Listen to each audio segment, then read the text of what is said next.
I'm shooting this video in the beginning of November 23, right at about a time when the buyer's agents, the future is unknown.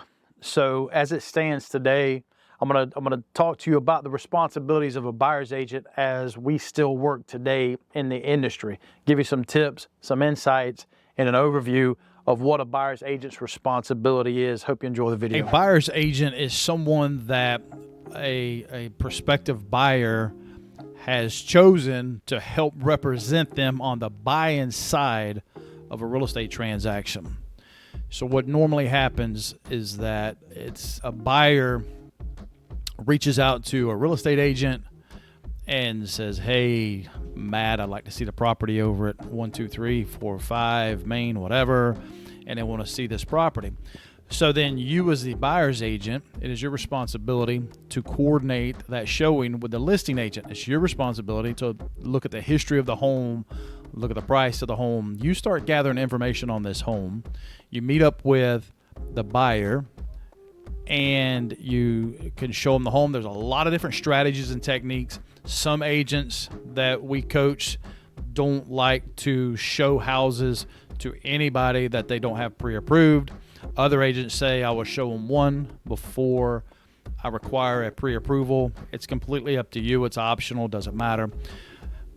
But the meat of it is this. You want to be able to show them the houses. You want to know the history of the homes to be able to help them make an informed decision on exactly what they're looking at, what they're not looking at. A lot of times they will not have a lender.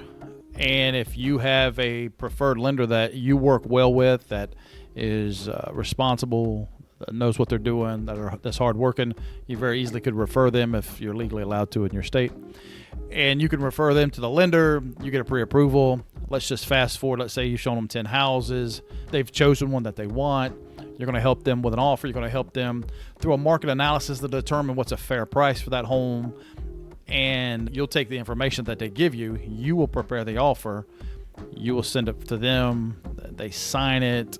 It goes to the listing agent. They review it. The negotiations take place.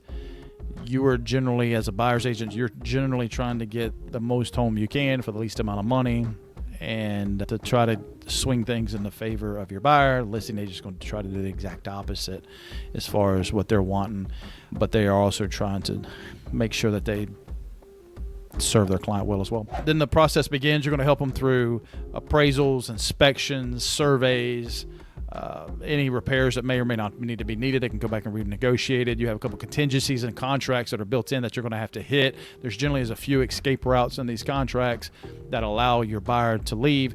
You're going to explain all that to them, work with them on all that stuff, get them to the closing table, and help them make sure that they get moved in and provide a good follow-up service to them. That's basically the gist of what buyer's agents do. Of course, there's 10,000 other things and responsibilities that would make this a 4-hour video. I'm not interested in that. So that's it. Thank you for watching that video.